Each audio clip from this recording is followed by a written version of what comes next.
Somewhere around 2014, while working at YouTube, I remember seeing a few vertical videos popping up in the data and thinking, okay, that's got to be a mistake. Why would vertical cell phone videos get that many views?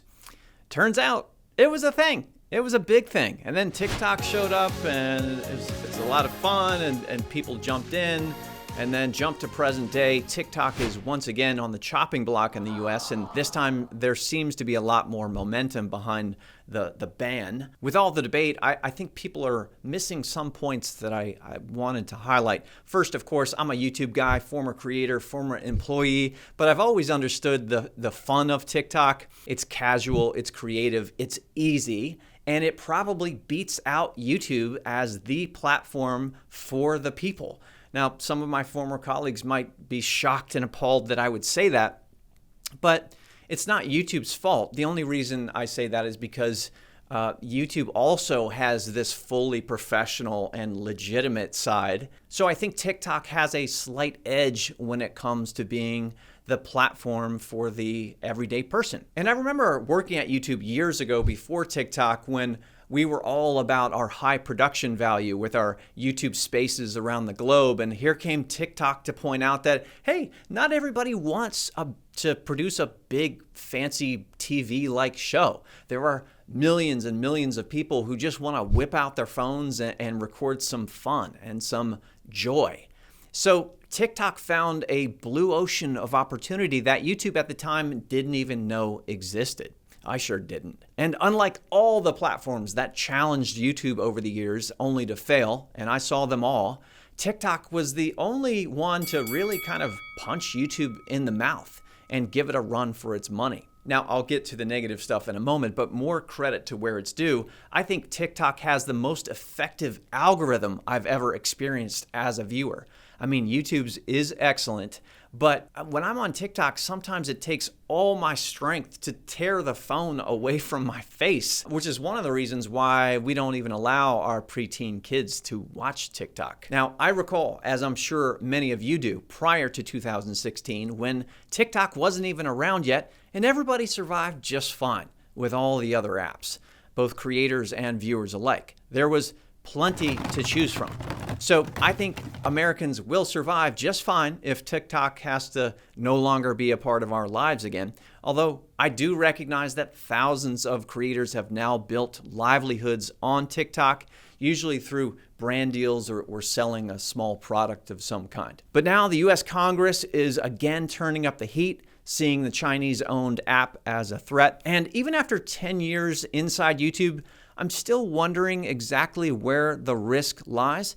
I assume it's that an adversarial nation could collect the IP addresses, locations, and internet behaviors of 170 million Americans, especially those who use the app daily. And okay, I guess China could force ByteDance, the owner of TikTok, to subtly tweak the algorithm to program us with propaganda videos. Or they could use the app to push notify millions of users in the US to call our local representatives to try and influence them. Oh wait, they just did that. That's how they're getting to TikTok users to activate them to call their local representatives. I mean, imagine for a second the opposite of that, an American app inside China notifying 170 million Chinese citizens to call their government offices. Do you think that would ever happen? Well, that aside, maybe equally as bad, something that in my opinion is already happening but much more slowly, kind of the dumbing down of America's kids with like visual junk food. And I know I'm sounding like a true dad right now, but it's interesting that in China, they don't even allow their kids to use this version of the app. Their youth seem more protected. Now, I know what you're thinking, Matt. There are dumb, mindless videos all over YouTube and Instagram Reels, definitely. But there are also, with YouTube anyway, much better systems in place to regulate it all and monitor it all. And YouTube is mixed with much more educational and nutritious content. Beyond all that, some are saying it's unfair that the US might block an app just because it's Chinese owned. That's not cool, right? Although, from a trade perspective, keep in mind that China outright blocks YouTube, Facebook, Instagram, and X, Twitter, in favor of their own national platforms. I guess they don't want them influencing them in China.